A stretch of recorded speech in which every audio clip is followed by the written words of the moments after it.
All right, guys, welcome back to another episode of the Strong Life Podcast. We're on episode 254.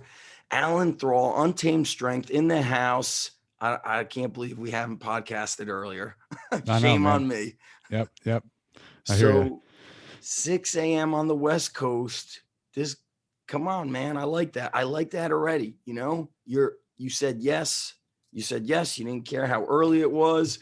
It's 9 a.m. here in New Jersey. And that's it, bro. I'm excited to have you on the show. Thanks for taking the time to do this. Of course, excited to be here. I feel like I get my best work in probably before 11 a.m. So like at Yeah, 5 to 11 a.m. I can get a lot of work done. I'm with you, man. Were Yeah. you like that before you guys had your son, or were you always kind of the morning guy?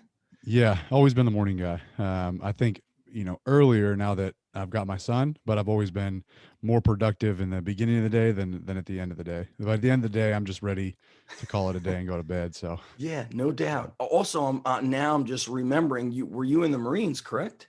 Yep. That's right. Right. So did that instill the early morning discipline? I don't think so. I think that I mean it was easy for me in the military when we had to do training real early Yeah. because I was like that beforehand. And I actually, right before joining the Marine Corps, I was really into running, like long distance running, and I worked 10-hour shifts in the sun um, in hot Sacramento. And so by the end of my shift, working outside all day, the last thing I want to do is go run for 2 hours. So I knew, I get way more out of it if I just run before work. So I already had that in me before joining the Marine Corps.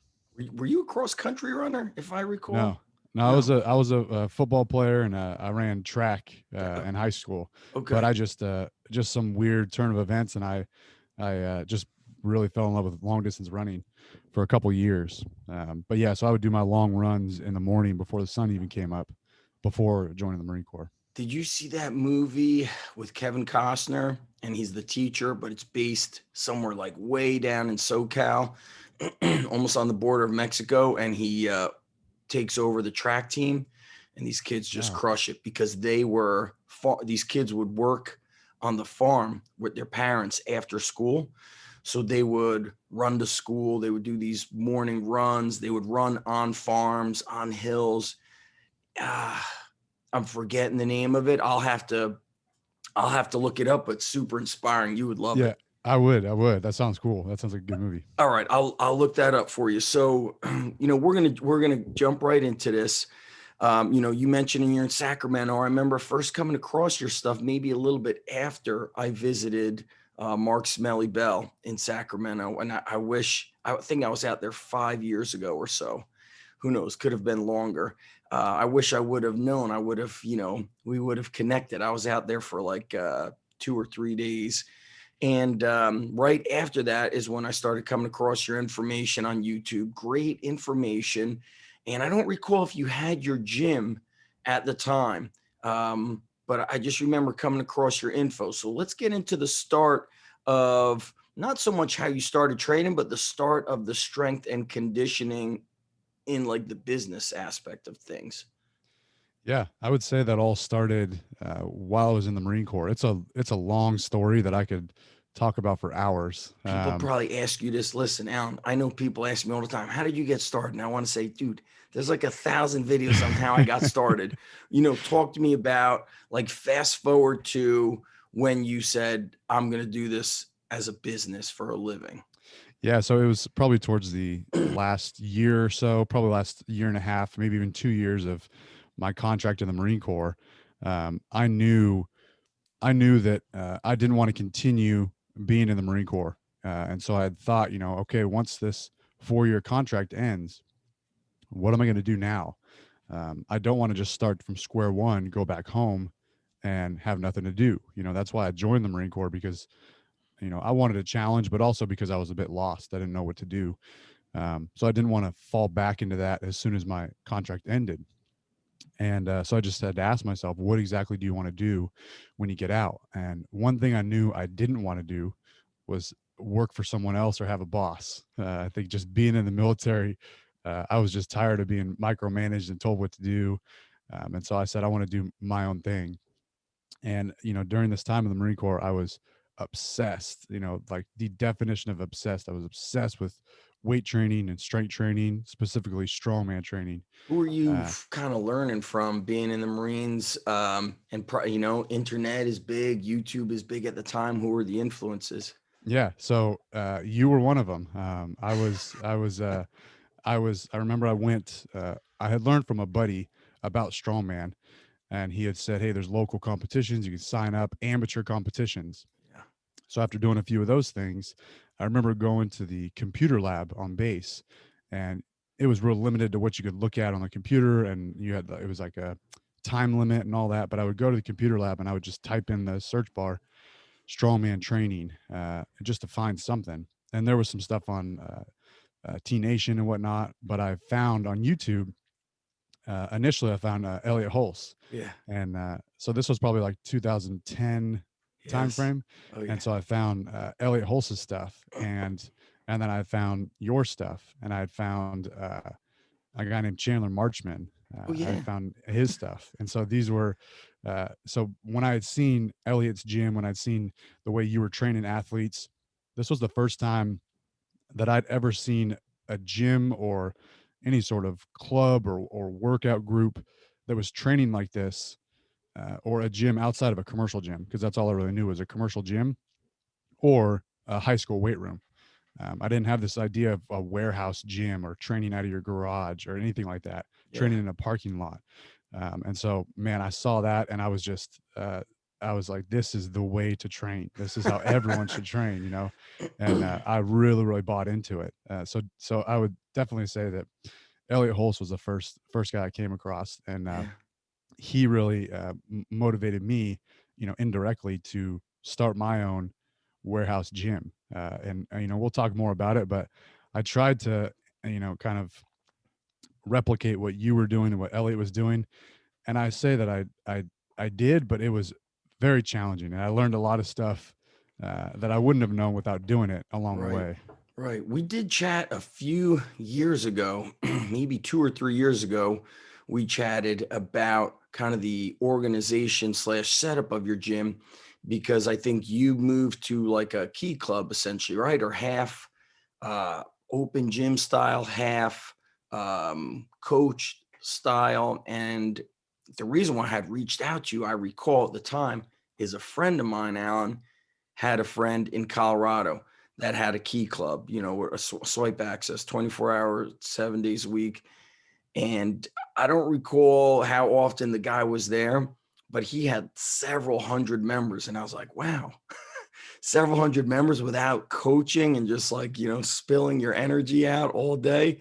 And then I reached out to you and you had told me about that half and half setup. Is that what well, what do you have going on now actually with the gym setup now that COVID, because California has been uh, tougher than New Jersey. I think California and New Jersey has had the most people exiting the state, especially business owners, because of COVID. Yeah, so the gym, even before COVID, and still, I guess, is a 24-hour access gym, and so it's gotten to the point now where it primarily runs just as a 24-hour access gym. Members sign up, they get their own key card, they come in and they use the gym, um, and thankfully, the members have been very loyal this whole past year in 2020, and that when there were closures and limitations and all kinds of stuff, they were sending me texts and emails. Don't pause the membership. Don't cancel the membership. So they were really loyal in that sense. That Nice. I didn't really lose any members. Um, but we were still, there was never any point that we fully closed down. We were still in there training. We keep the roll up doors down and keep it kind of hush hush, like a strongman, speakeasy. And Yeah, so I did the same we thing. were still lifting. Um, And if anybody shares what we're doing, we'll kill them. exactly right. Yep, yep, exactly. So we were okay with that. But now with the just the constant in California, open and close, people are just not even batting an eye at this point and just doing their, not just people but business owners also. And I'm fortunate that for whatever reason Sacramento County is no law enforcement's not enforcing anything. They're not going to go to any business and cite them or tell them that they can't operate business. And they've actually, Sacramento County on their Facebook and all that, Sacramento County law enforcement, they'll put that on the Facebook to say that we're not enforcing these rules and guidelines that the governor has issued. So thankfully, I can just keep doing my thing. I'm being smart about it. I'm not trying to be a cocky asshole. Right. But yeah, so I don't have to worry about cops coming and knocking on the door or anything like that. Right. I still, I've seen some of the a neighboring town mention that they will not answer calls for people calling the department that there's 5 or 10 kids riding bikes with no masks. Like people complaining about that. But yeah, it's been kind of heartbreaking. I'll be honest, when you see the restaurants shutting down. The guy down in South Jersey here has like a massive gym who's remained open and keeps getting fined. When I saw that, what really hit home to me was, first of all, he's in a strip plaza. He's a massive commercial gym, so it's much different than what you and I are running. But what that taught me was, just don't announce. No need to announce what we're doing. Yeah, Has that's that exactly it. affected has that affected your, you make a lot of YouTube content kind of with your own training. But what about like the YouTube content of within the gym? Was that one of the ways you utilized beforehand to market the gym and share what was going on inside? So you mean this year, just in 2020? Sure. Yeah. Yeah, I would say that I tried to kind of change my content just to cater to what was going on in the world. So I wasn't, in the summertime when things were real bad, I wasn't making videos in the gym like, hey, here's 5 assistance exercises for your squat. And people are like, I don't have a gym. Why I'm not going to watch Right. this guy's content. Yeah. Um, so I would record a lot of stuff in my garage or Yeah. just talk Saw about that. at home workouts and kind of, I wouldn't say capitalize on the situation, but just be smart about what kind of content I'm putting out and kind of just change it for the viewer at the time. And I think that some of the videos initially, when I did put out a home gym workout, something, homemade strongman equipment, those videos did really well, which I don't think, this time last year, I wouldn't have done that great. But so I think just because the need was there. So I Yeah. had to change my content a bit and I didn't record too much in the gym. Right, just to keep it on the down low. Because of we don't know. I honestly sometimes say like, man, it's heartbreaking that you don't know if your own neighbor in the warehouse is just gonna one day bug out on you. And I say, man, I can't believe we're viewed as like business owners are viewed as criminals. Yep. Even I wouldn't call what we do as a gym. Look, it's a private club. A gym is kind of anyone and everyone going in. But and it's very hot in Sacramento. Do you have air conditioning or no? Nope. So Damn. yeah, Doors so doors down. were shut. Yeah, this That's summer. like that is like the movie A Bronx Tale. Now you just can't leave. Yep. Yeah, exactly. But I Dude, think that the hot. trade-off of not going to the gym wasn't worth it. People would rather if they could go to the gym, get their hands on a barbell, continue training, even though it's 105 out, you're in a warehouse with no AC, doors down. There's far less complaining because they were thankful that they could go train. So No doubt. that was It's good. how many younger athletes do you do any of the coaching, Alan? Are you doing any group? Before all this, were you running any of the group sessions?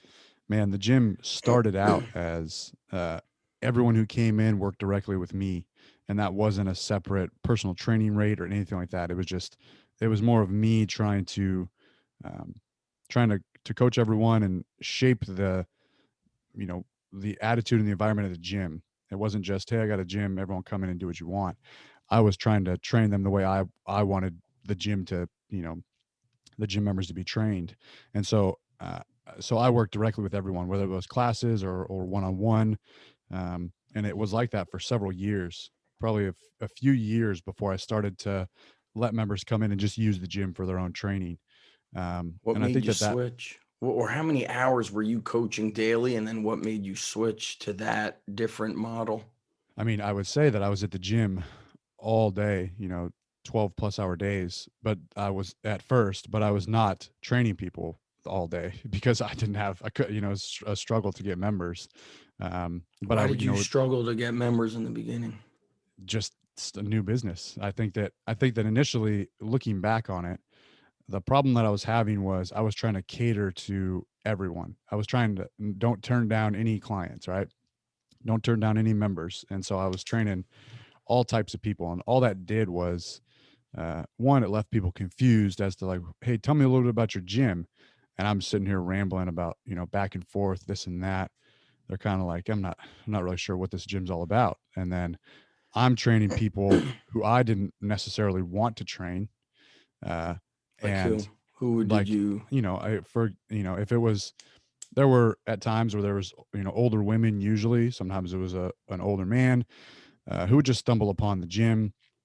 They'd want some training. And, some of these members would kind of tell me what they didn't want to do, tell me what they wanted to do. And it was stuff that I don't want to coach, like if you want to do, you know, um, kind of booty boot camp stuff. That's not what I want to do. That's That's what Elliot fine, but Hulse that's does. yeah, exactly. Right. Yeah, exactly. And it's not at all what I wanted to do. And Right. so, and I'm just thinking to myself, like I'm taking in these members because I didn't want to turn anyone away. Yep. But I'm working with these people that I feel like a personal trainer at a Globo gym, like I don't want to, one, why am I sitting here in this gym that I created and having you tell me what you want to do and I get no say in it, like I Did the serve no same in the purpose now. beginning. I Yeah. screwed up in the beginning. You know why? Everybody told me, Zach, you can't run a gym on just athletes. You got to train housewives. Dude, Gary Vaynerchuk told me to do that. Dude, I Cool. remember I paid him $3,000 to have lunch with him. And I remember when I handed him the check, it was in Costco. He was doing a book signing for his wine book. He's like, yeah, man. He's like, we're going to go out. We're going to have a nice dinner. We're going to do a few hours. I get to his wine library and he's like on the phone. He's going nuts. I'm in his office. It's like, early days, Gary V. He's really hyped up. His assistant's like, you got, this guy, he's got your consultation with him. We go right next to his wine library into a Taco Bell. We don't even eat. All right. So there goes the fancy restaurant. We go on the hour. I swear to you, every 10 minutes, he was like looking on his watch. And I was thinking to myself, damn, I guess we ain't doing no fancy. I got dressed nice. We went to the Taco Bell. And so I made those same mistakes. He was like, Zach, he's like, why don't you go to North Jersey where all that money is and just train housewives? And I was like, no way, dude. I ain't fucking selling out. He goes, really? I go, really? I don't care how much money because I just wanted to get out of teaching. And Huh. he's like, dude, you could charge them like $150 an hour, whatever, $500 a month. Like, I was like, dude, I ain't selling out. And I'm so glad I stuck to my guns. It's interesting how people think we can't, they think we're such outsiders, but there's a lot of outsiders like us who want to be part of it. Yeah. And I think it takes someone with a strong passion or vision to do something in order to do it. And it's not just, we're not just this plug and play character of, hey, just, you're the gym owner, you're the personal trainer, just go do this, this, and this. It's you want to start something. And I think that there's value in having a vision of what you want. And, it took me a little while to realize it's okay to say no. And so there Yes. were people coming in the gym and, they'd say, I'd like to lose some weight and do this and that, but I don't like these sled things. I don't want to do any squats, any deadlifts, any this and that. That's fine, but that's not what this gym's about. So, sorry, I Yeah. can't help you. Yeah. And so I think once I shifted to more of a strongman gym, because that's really what I initially uh, pursued was this is a strongman gym.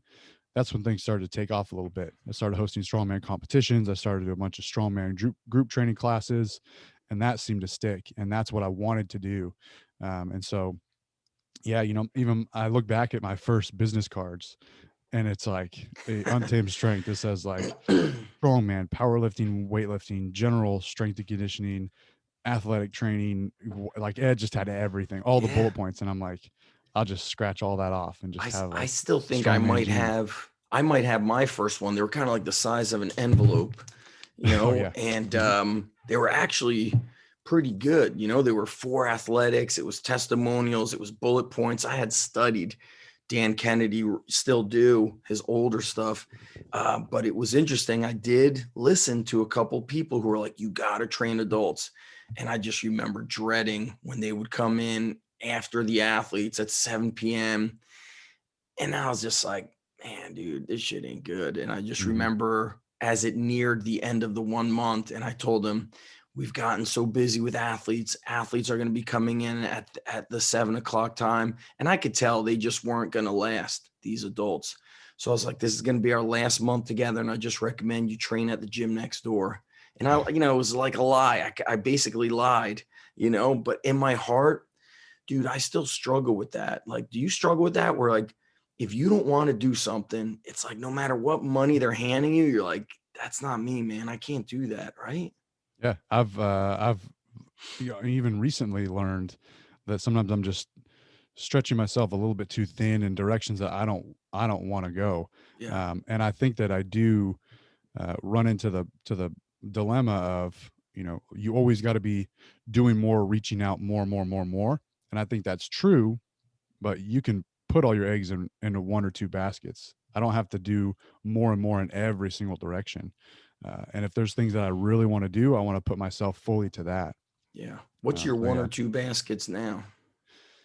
I would say just expanding the gym right now, and making the gym as best as it can be, because it's easy for me to say, hey, I can do, a lot of YouTube videos. I could do online program. I could do, and I still do that stuff and I enjoy it. But at my core, I'm a gym owner and I get the most fulfillment and satisfaction out of owning the gym. And, if people will say, hey, Alan, are you a YouTuber or a gym owner first? Which would you stick with if you had to get rid of the other? It's a gym owner, 100%. I'll be an old, 90-year-old gym owner. That's the goal, before I, continue YouTube or whatnot. Um, uh, and then past that, I think is my secondary would be YouTube and online content. So those two things, the gym and then online content, I think is most important to me.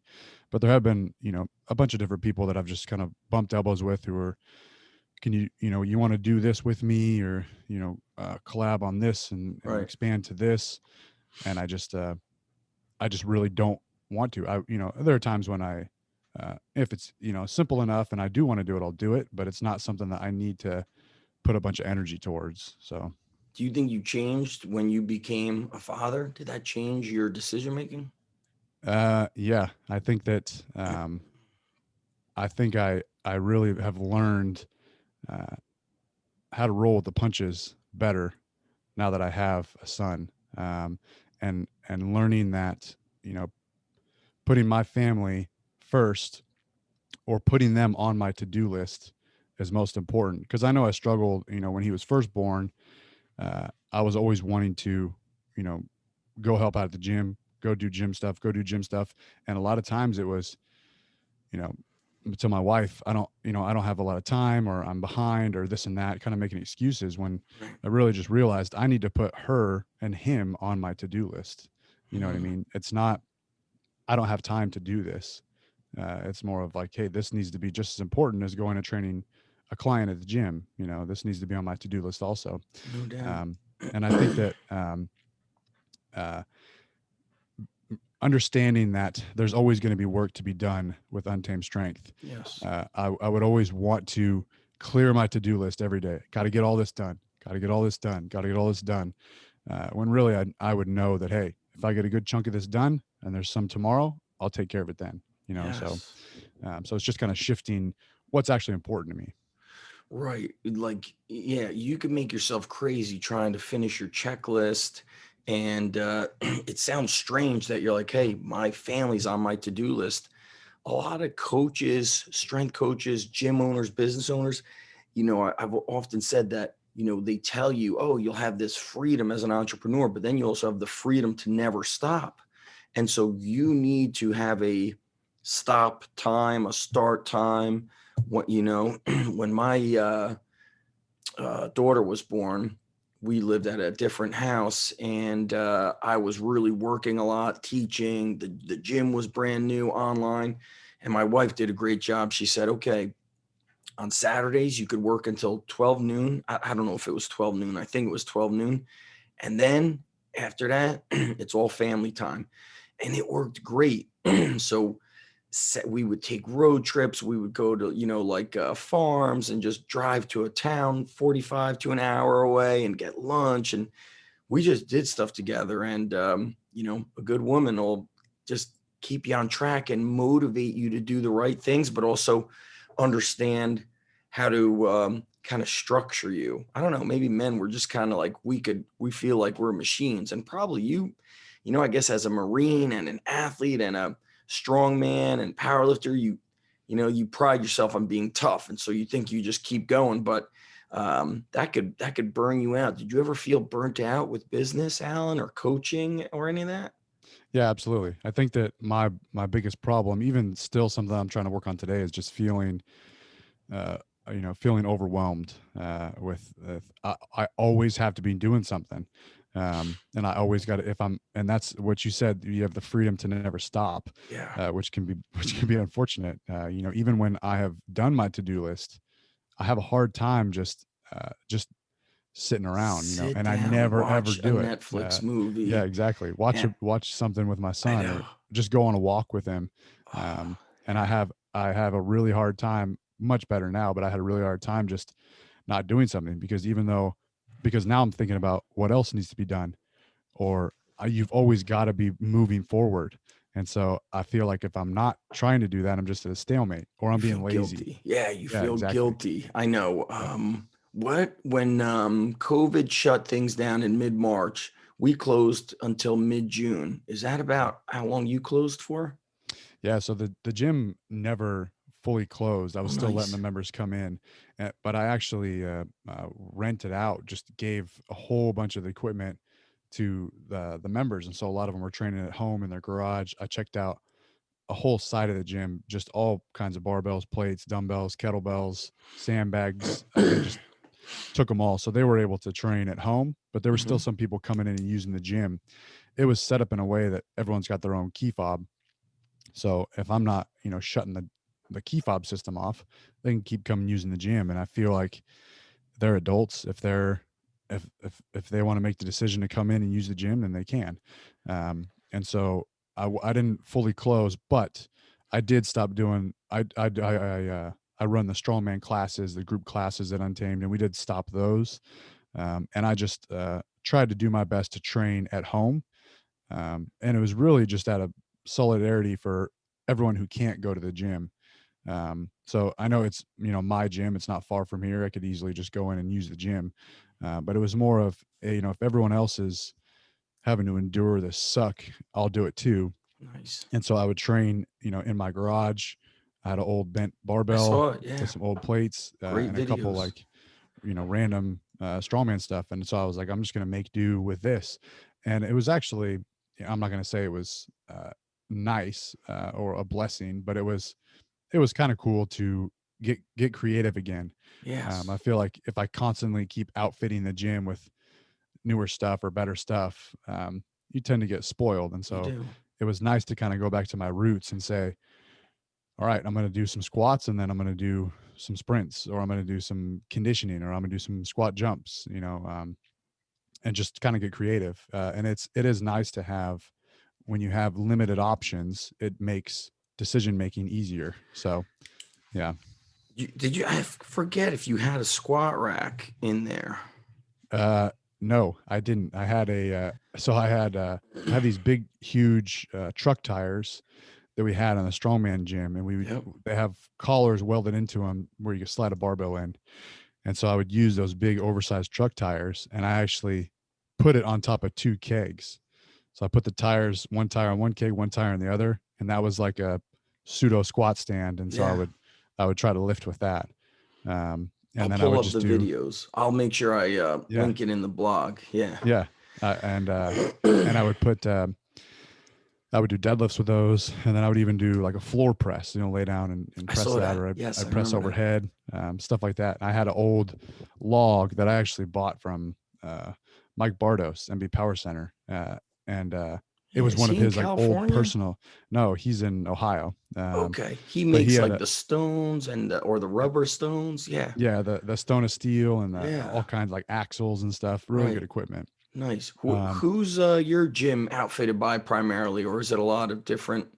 Yeah, a lot of different places. I would say that mostly is Rogue and Elite FTS. Yeah, Those are probably my go-to. I like going with Elite FTS, but some of their stuff is just overpriced or I think it's a smaller company than Rogue, so sometimes yeah. it's hard to get something. Dude. But outside of that, it's just a bunch of homemade strongman equipment and a bunch of uh, just older companies that aren't around, older Yeah, strongman companies that aren't around. And I really think that, as far as the strongman side of the gym, it's cool to have these unique pieces of equipment. right. I think that I do some traveling for seminars with a company called Barbell Medicine. Yes, And I whenever saw we go that. to these gyms, they're usually newer gyms. They look great, but it's just a fully outfitted Rogue gym, which is Correct. cool. But it's Yeah, like, how many times have I seen, Rogue equipment or a Rogue squat rack? So it's cool to go into a gym and I'm like, damn, man, where did you get this squat rack made? Or where did you get this log or this circus dumbbell? You know what I mean? Like, and they're like, oh, this and that. And there's always a story behind it. stories. So I love having the unique piece of equipment that nobody else has, or that's Right. like to say, yeah, that was discontinued in the '90s, but I got one, something like that. So, and I know you have those, a bunch of like Stories. classic, antique Yeah. dumbbells and stuff, which is I cool. love it, Yeah. man. I love it. And now it's kind of like we lift on these, we use our equipment. There's a lot of guys that just collect Hmm. and set up like a room of a little museum. And it's like, dude, you really shouldn't go and buy that shit and take it from somebody who would use it. Like this ain't it's our hobby, but I lift on it. So there's people that set up a room with all like Jackson equipment. You ever hear Jackson Uh barbell? huh. Yeah. Jackson was in it's not far from my one location in New Jersey. It was the guy was in Springfield and made everything out of his basement, and so people find it kind of in the New Jersey, New York area, but they don't use it. I love using all the older stuff. So let's back up for a second, Alan. I just take notes when we do this. When you evolved your gym from kind of like you always being there, what was your first step in stepping away? Did you hire somebody or did you transition to the Key Club? What was the first step? Yeah. So I actually am still I don't have any employees. That's So it's amazing. still just me. So the way that story goes is I was training everyone at the gym, but myself, I was there all the time, no matter what. If it was personal training, which I didn't even charge extra rates for, it was just, hey, this member's here, I'm going to train them. Sometimes I do group classes, and one person would show up, and so hey, this is, I guess, personal training That's now. great to Um, actually say that, Alan, because I've yeah. been there too. And people don't admit that stuff. Oh I yeah. tell people, look, sometimes you see me recording and there's 15 athletes, but look, sometimes there's only two athletes.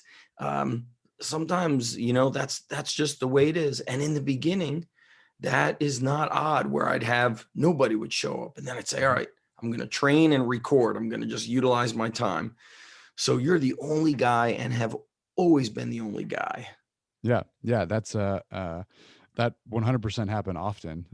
And at first it was kind of embarrassing, like I want Yes, to look like this thriving, successful gym owner, even to the members, not online or anything, but correct. even to the members. And when you have this, group class planned and a new member shows up and they're the only one and they're looking, what I was thinking is they're looking around like, this guy's a joke. Why is nobody here? Mhm. But I think they were, it kind of turned into, hey, now you're getting personal training for like dirt cheap.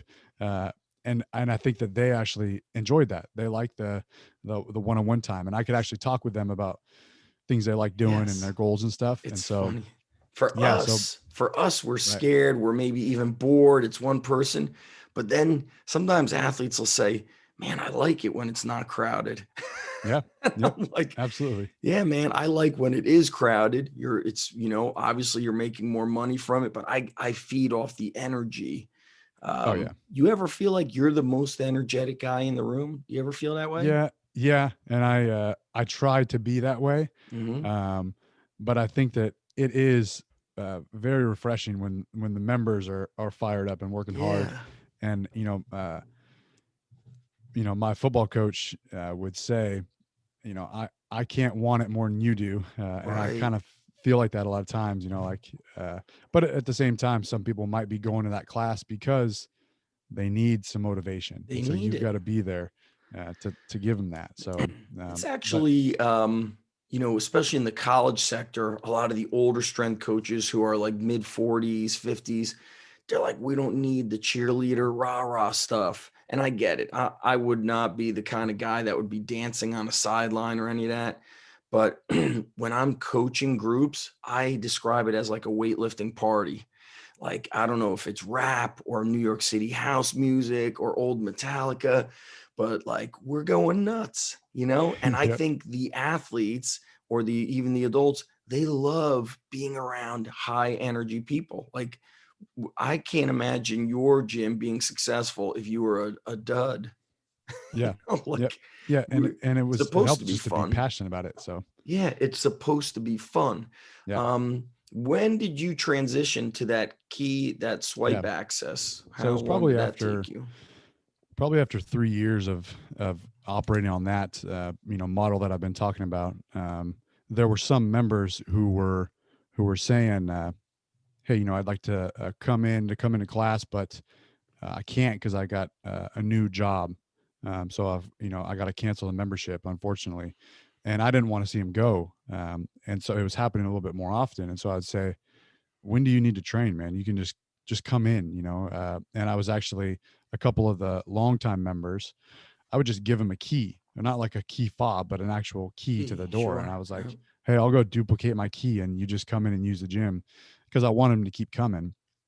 And so I found that I was handing out more and more of these keys. And then as the gym got a little bit bigger, there were guys who really do know what they're doing. They'd come in. I remember like some strongmen would come in. They didn't necessarily want to be in the class, Yes. but they respected the gym, and they found this diamond in the rough of untamed strength, to say like it was nice to have people come in the gym who could appreciate it. And so they're like, man, this is an awesome gym, but hey, I work night shift, or I work this and that. And so I'm like, damn, man, I don't want to turn these guys away. And so I was Right. letting people come in and use the gym without my supervision. And then eventually in, I think, 2016, mid 2016, so a little over 3 years after being open, is when I switched to a 24-hour access gym. And I felt comfortable doing that because I built up enough clientele at that time that I could trust the people in there to come and use the gym on their own, and if there were new members signing up, I knew that these guys and girls could police the I gym, was just going to so ask you, what happens to a so beginner? Like, don't you fear? I train so many high school kids. Sometimes I'm like, the stuff they do, I'm like, is there like a hidden camera here for YouTube fails? You know? So yeah, do I mean, you I worry don't about? there aren't too many high schoolers who sign up for the gym. Okay. I did my share of training high school students, so I've trained plenty of them, but there aren't that many who come in and use the gym. There are some, Yeah. um, but the majority of the members are 30, 40, 20 years Right. old, and so You so I don't feel fear more comfortable somebody's with gonna that. like die under the bench press? Come on, that had No, to I have been mean, on your mind it in the it beginning, was Alan. at the time, yeah, yeah, and I would never. There are people who are like, hey, I see what Untamed Strength is doing. I think it's awesome. There's nothing, no 24-hour gym, strongman, powerlifting gyms in my town. I'm going to open one. And they ask me questions, and all I can do is just share my experience and my thoughts. But there's no way that I would have opened a brand new gym and said 24-hour access, um, because I would just been terrified. But I think that, having a few years, because at first, when I opened the gym up to 24-hour access, it is not like, people came running to sign up. That didn't change anything. I was still, just kind of moseying by with the amount of members I had. It was more of the current members who had been coming to class every Right. day, sometimes 2 times a day. It was just them using the gym, and they knew how to clean stuff up. They knew how to use things. So I Has felt anything comfortable with switching over to that. broken or disappeared?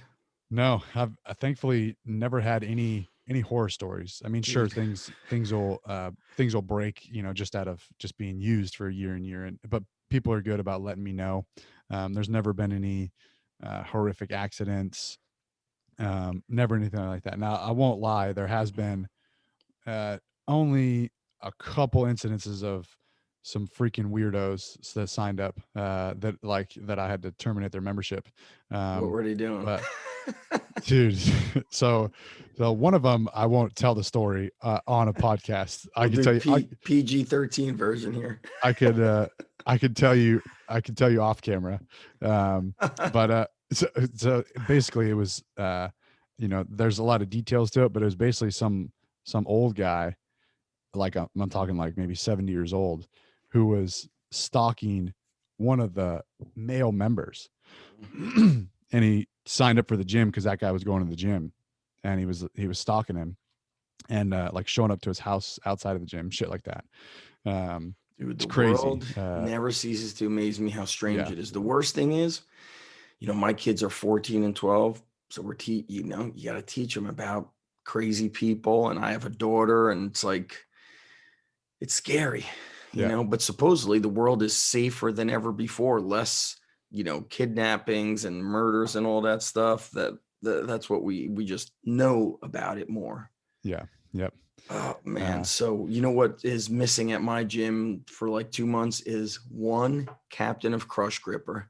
I turned my gym inside out, upside down, and I'm like, there's no way somebody in my gym stole this thing. I just don't know where the hell it I went. don't, I don't get it, man. I don't understand. Like if someone came One to me and gripper. said, and just told me, just poured out to me and said, "Look, man, I want this Cat McCrush so bad. Like I I'm, cannot pay the I'd be $20 for it. yeah, You right. can I'd be have it, like, bro. dude, take it if you really want it that bad. But man, I don't know. I'm gonna say it anyways, but I don't know if he wants to blast it on social media. But Mike, Silent Mike, Yeah. he just opened a gym, Yes. and I went in there to train a few weeks ago, um, and he's got all new like the 6 shooter Avanco Yeah, I plates, saw and them. Yeah. uh, Beautiful. he said that on opening day he had something like 20 pairs of fives in those Vancos. He said by the end of the day, he's looking around. He says, "Where are all the fives?" He had 2 pairs of fives. The fuck, man. Yeah, dude. I'm like, people just come and swooping all these fives on opening What day did of he him have? opening Like his an gym. open? He had probably like an open It thing. was just an open gym. Come What a anyone and loser. everyone. He didn't say it was that busy, but someone just managed to scoot in there with their gym bag and dump a bunch of fives in their bag, dude. Trash. It And is so trash. Like, yeah, I can't imagine one of my kids stole the Captain of Crush trainer. I really can't. yeah, But I've looked at my gym all around.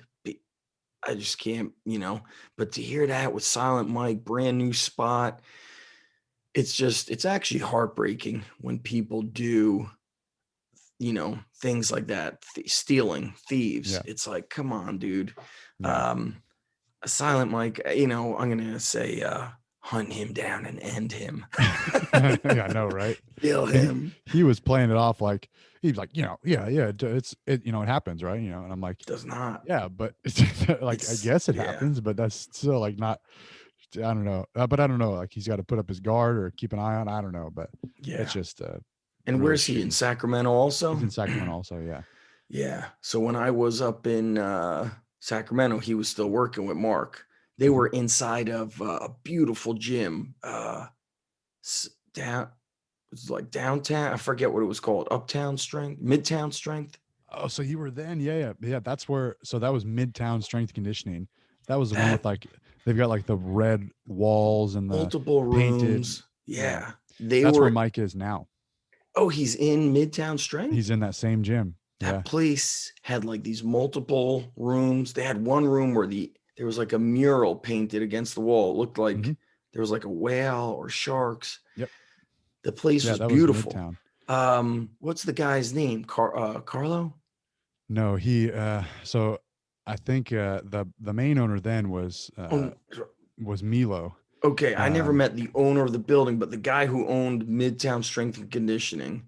I Damn, think it was Milo or Amadeo, or the dude there were who a owned couple other he people. was running his business in it. Crap. He came to a seminar I held with Joe DeFranco at my gym. And I Nice. remember Smelly was like, "Can you take care of this guy? He's just getting in the business." Like, and then you come out there and I'm like, this place is massive. I don't think he's doing so bad. Yeah, yeah. That place Unfortunately, was the place is awesome. gone.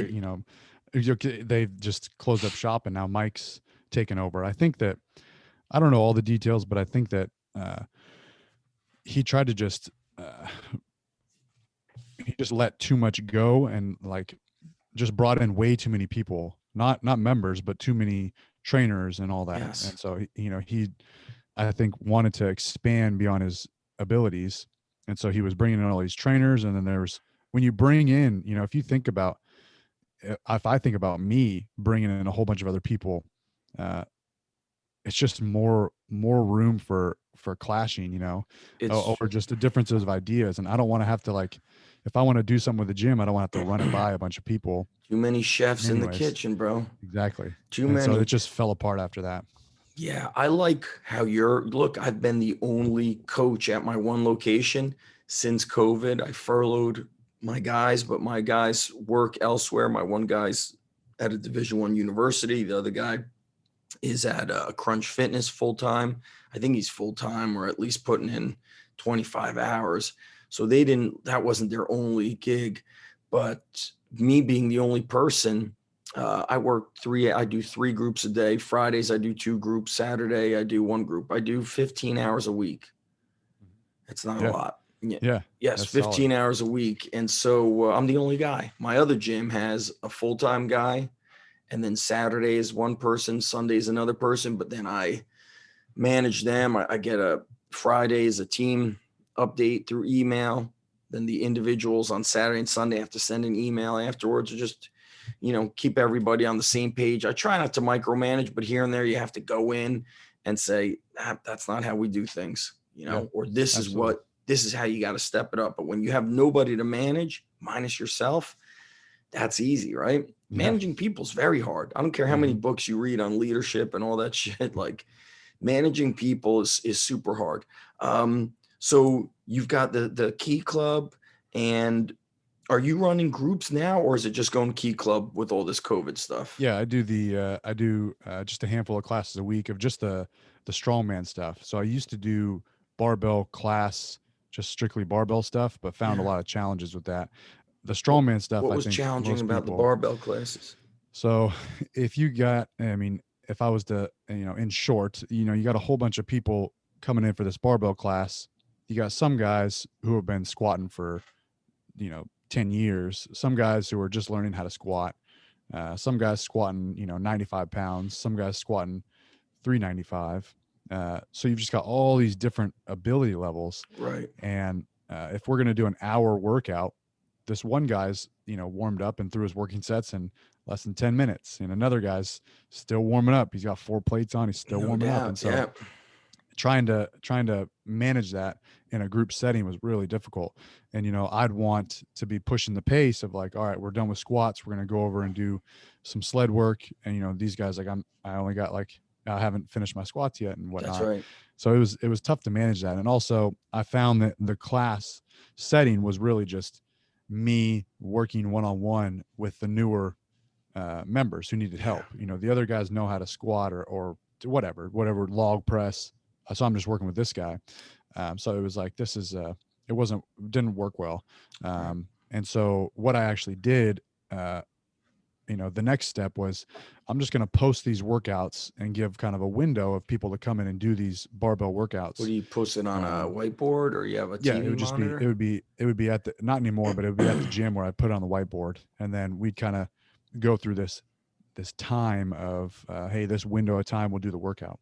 Um, but now I just do the strongman classes, which is so much easier because it's so much easier than getting 4 or 5 squat racks with a bar and whatnot.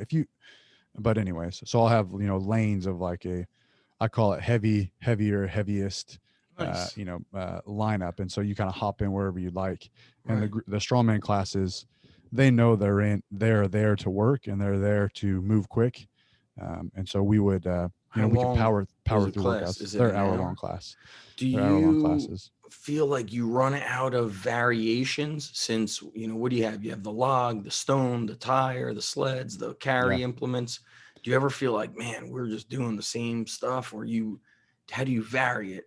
Yeah, there's Keep it always. I mean, exciting. if we have a competition coming up, whether I'm hosting a competition or there's a competition in the area, I'll try to cater the events to that competition so that they can get a Yep. lot of practice there. But no, I have really not yet uh, sat down and thought, I don't, I just feel like we're doing the same thing because there's so many things we could do, and I think that you know they enjoy seeing some familiarity.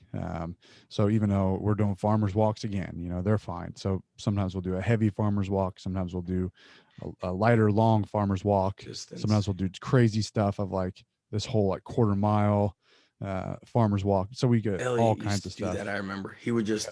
he started training with that guy, Tom Mitchell.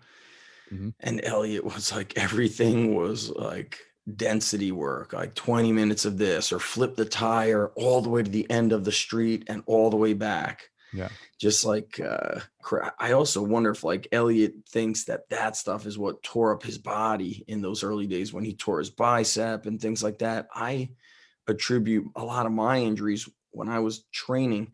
I did so much volume. I would do different chest pressing for like 35 to 40 sets, and Hmm. everything had forced reps. Every exercise had drop sets at the end. And so that kind of volume is like what I would do in one day should have been what I had done in like 3 months. Yeah. Yeah. So Horrible. I make them aware. All the members know that do these classes. All that I care about is that you're there, you're working hard, and not complaining. But as far as how hard you want to take it, I kind of leave that up to them because some of them come in and they put everything into these workouts because these are their primary workouts. Some of them they do basic strength training on their own, but they want to come to class just for a conditioning Oh, they aspect. go elsewhere to do some training or train at They're at home. the gym, at the Yeah. gym. Oh, at the gym. So yeah, so they say, hey, I train, Monday, Wednesday, Friday. I'll do barbell movements, and then I go to the classes twice a week and do some How conditioning. how often is the Um, strongman class each week? Strongman class goes 3 days a week. And so, so they'll, sometimes they'll come to those classes and they'll just do it for conditioning aspect. So, they're still working hard, but they'll go with a little bit lighter weight. So they're not, Yeah. killing themselves. But they'll just go kind of fast, lightweight through it just to get some conditioning in, which is Nice. fine with me as long as they're Yeah. working hard. Yeah, yeah. I think But that's yeah. great. Like, even if it's light, you get a lot out of it. Hmm. You move really well. Like, I see you doing overhead squats. You could squat ass to grass. Are you in your 30s yet or no? Yeah. 31. 31. Yeah. Were you always very mobile? Most people that powerlift and do strongman don't have that kind of hip and T-spine and upper back mobility to do what you do.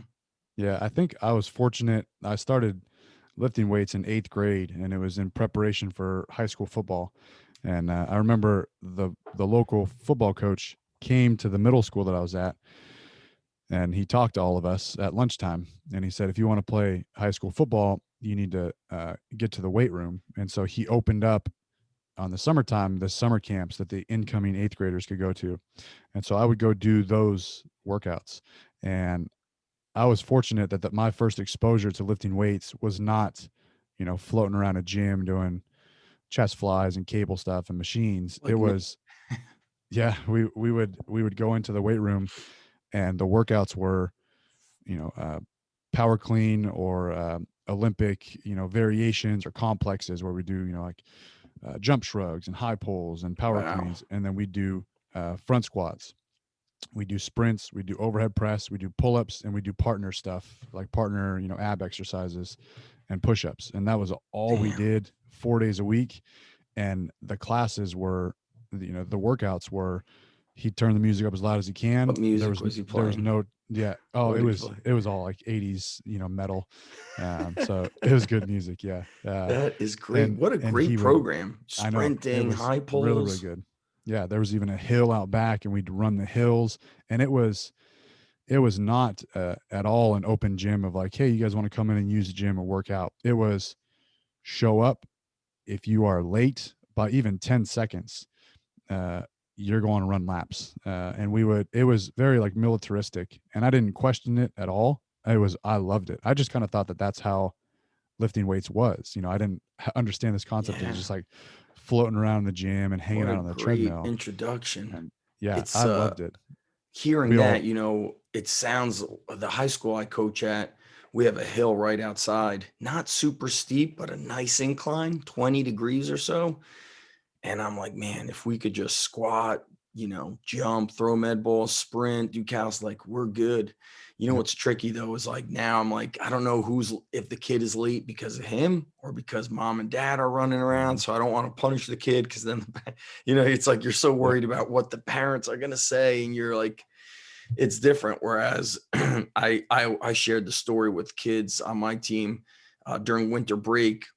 Our assistant coach saw two guys, walking the streets when they should have been at practice, and he destroyed them the next day. They looked like they got mugged. Like when I saw them come, he took them outside into the hallway, and I heard them doing like sprawls and stars is like a squat jump. Their Yep. faces were pale white.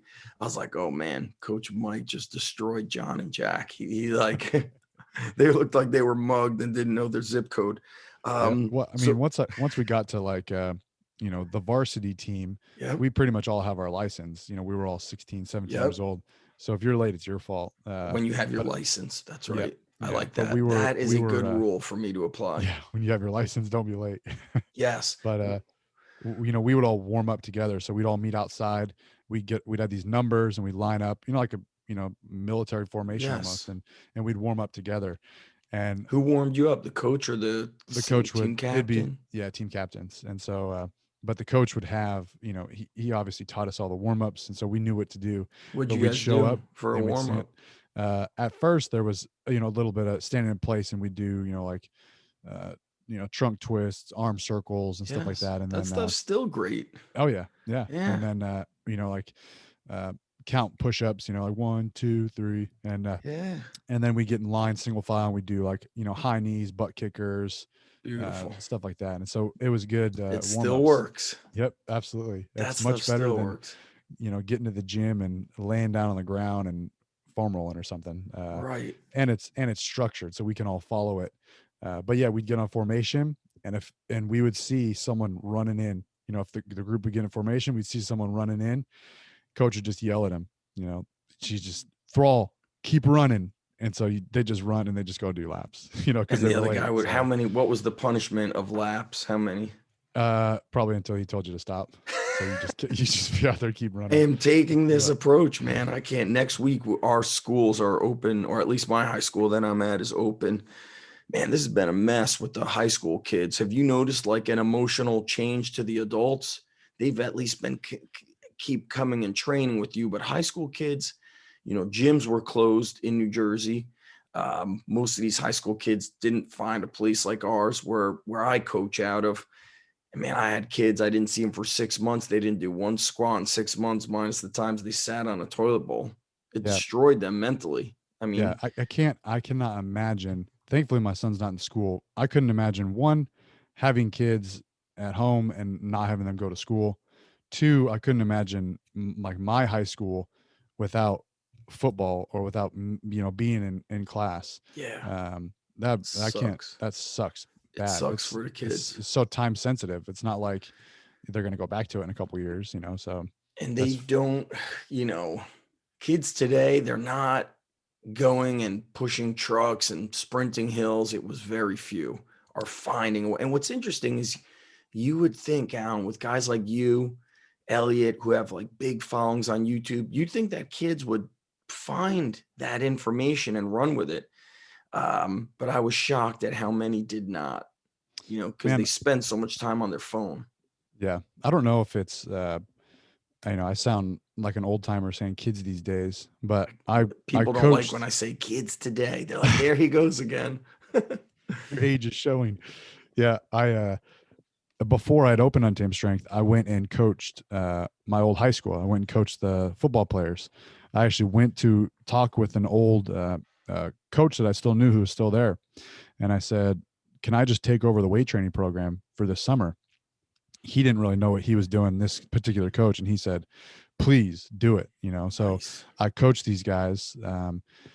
And there were some kids who were there who enjoyed being there and who really wanted to work. And Yeah. they would, yes coach, no coach, yes sir, no sir.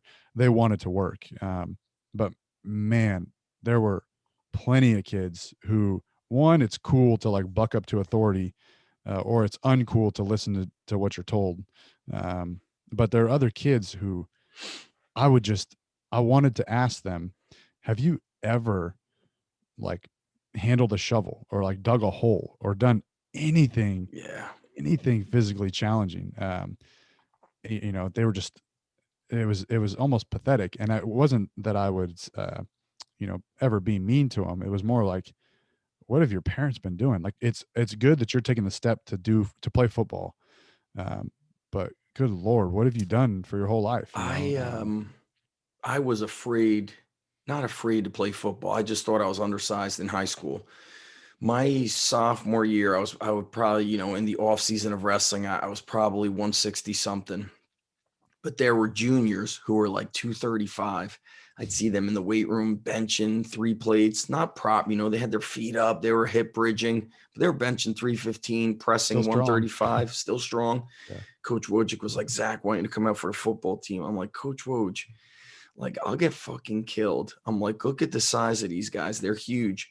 And so, we were mentoring new people coming into the gym. A football player did a trial at my gym Monday, and he did 2 sleds, and then he threw up outside. And I Gosh. said, usually, look, dude, you threw up. We pushed a rogue dog sled with 1 plate. It's nothing. He's a football player, super small. I don't know if he was 125.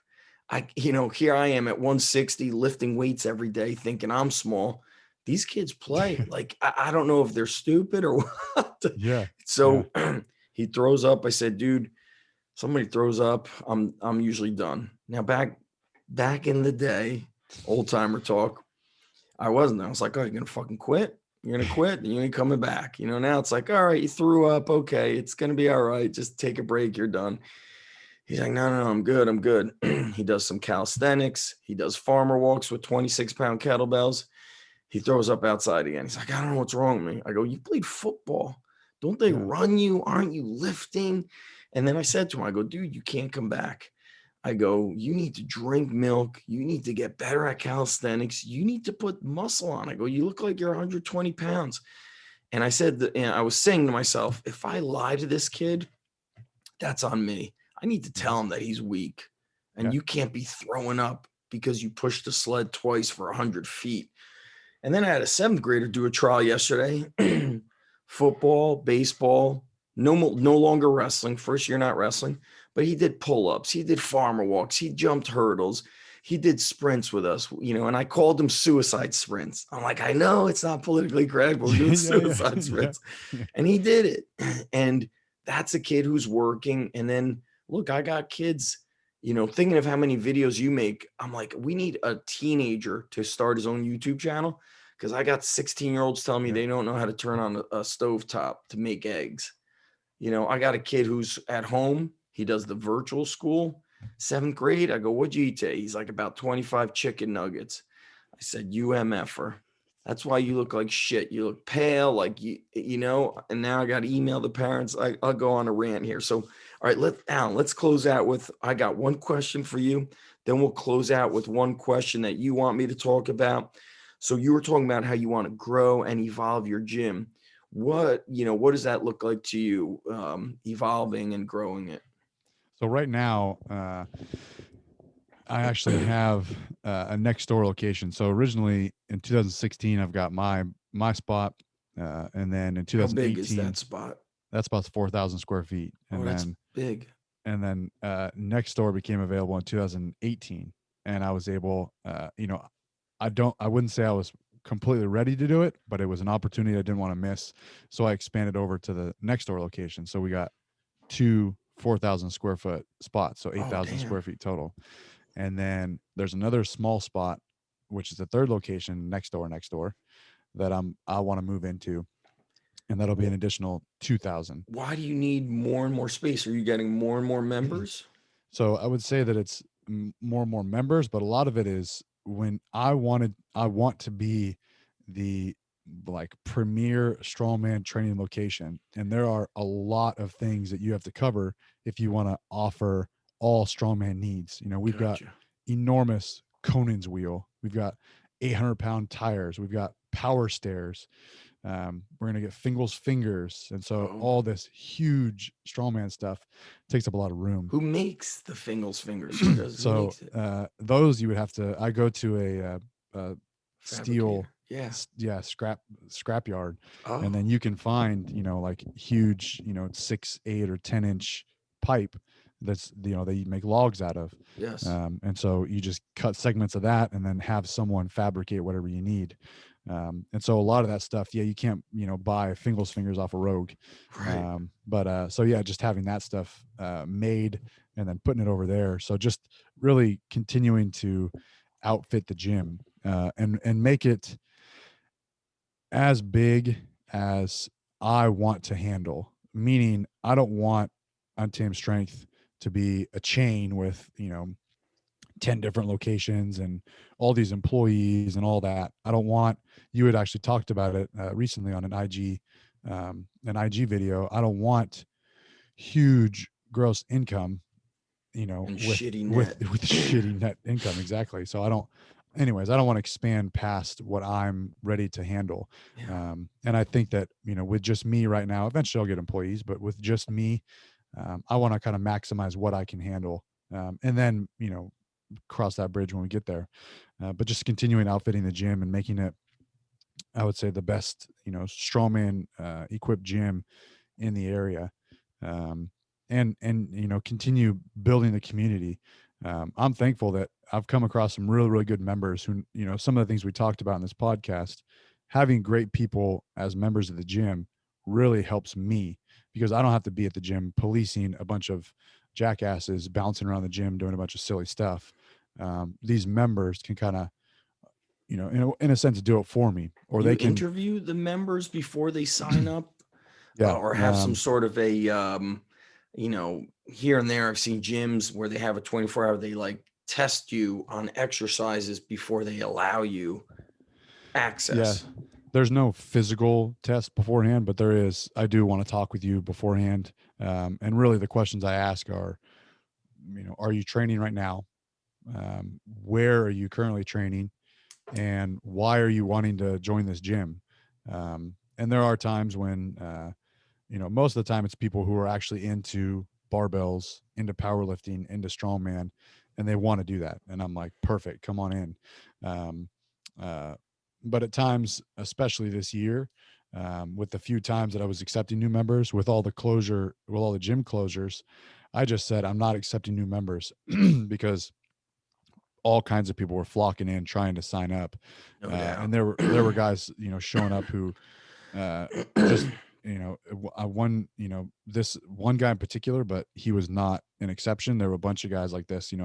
He'd come in, just, look like he's never done anything physical in his life, and he's hey, what is this place? I'm like, yeah, it's a gym, but okay, yeah, let me sign up. And I'm like, well, dude, let me talk to you for a second. Like, where are you training? Oh, I've never really even been in a gym. And I'm like, what brings you here? What are you doing? He's like, honestly, I'm just cooped up in the house with my wife all day and I can't fucking stand it. And I'm like, That's the what kind wrong. of Yeah. reason is that? Yeah, like, to Yeah. sign up for a gym. And so what I'll actually do with those guys is, hey, I actually would tell them, let's talk a little bit more. I want you to send me an email on this day, kind Mhm. of put it in there. They never send the email and I never hear Correct. from them again. Yep. So they just impulse walk in. Oh, I'm pissed off. I want to sign up. And Right. so I'm like, I don't want this guy in my gym. There are some stupid people walking the Yep. earth. Yeah, I exactly. said it. There you go. Exactly. You Yep. know. um, so so you interview the new members. Damn. So I was gonna ask you something and I friggin' forgot.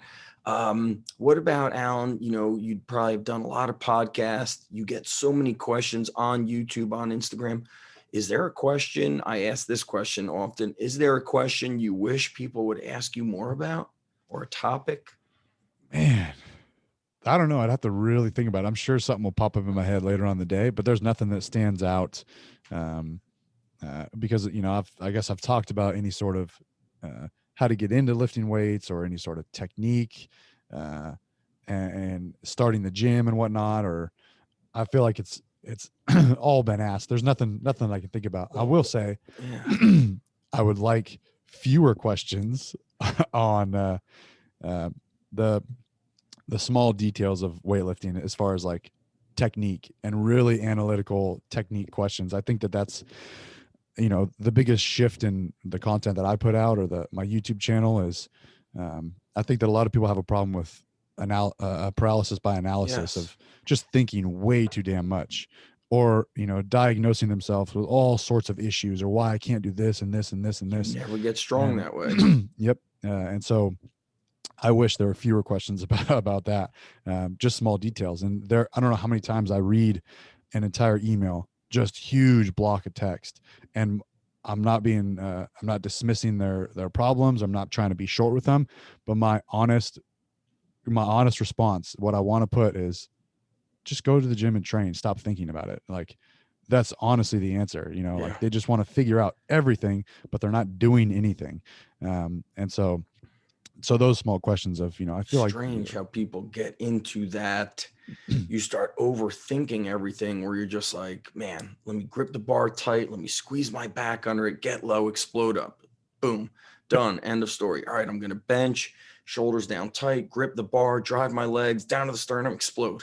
I'm yeah, going to do these like real simple things. But that is a thing in the kind of the high school and athletic arena where everybody thinks they need this.